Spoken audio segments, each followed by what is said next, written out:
Shavua Tov. Shlomo Meller nous enseigne Shema bini musar avicha ve'al titosh Torat imecha. Ce qui veut dire écoute mon fils, l'enseignement de ton père et n'abandonne pas les remontrances, la voix VOIE de ta mère. Sur ce principe-là, comprendre que dans la halacha, nous avons deux écoles qui se respectent l'une comme l'autre.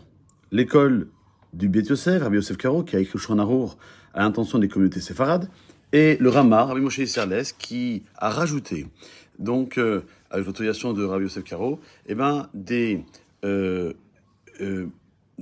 des choses précises pour les communautés ashkénazes. Et donc, de ce fait, on peut toujours comprendre et admettre que dans la Torah, dans la pratique, nous avons plusieurs versions, entre guillemets. En ce qui nous concerne, par rapport à cette vidéo, qu'est-ce qu'on appelle le lever du jour? Qu'est-ce qu'on appelle la tombée la nuit?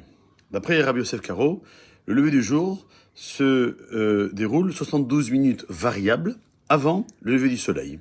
On sait que le soleil a une heure précise pour se lever. Je prends l'exemple de ce matin, nous sommes le 28 décembre, à Natania. Le soleil se lève à 6h40.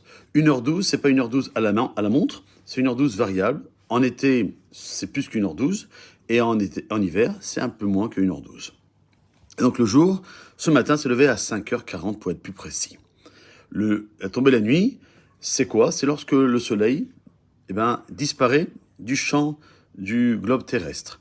Il y a le coucher du soleil qui aussi est une heure fixe, comme aujourd'hui en Natania à 16h42, et que au bout d'un certain temps, on ne verra plus le globe solaire lancer ses derniers rayons de soleil pour la journée. C'est ce qu'on appelle Ben Hashem Machol, le crépuscule.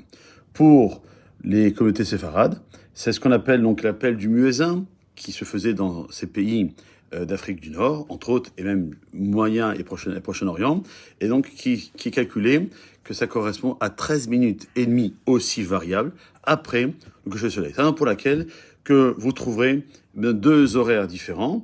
Le premier horaire, donc pour le début du jeûne, pour ce mardi qui arrive 30 décembre à l'occasion du 10 Sevet, pour commencer le jeûne et la fin du jeûne.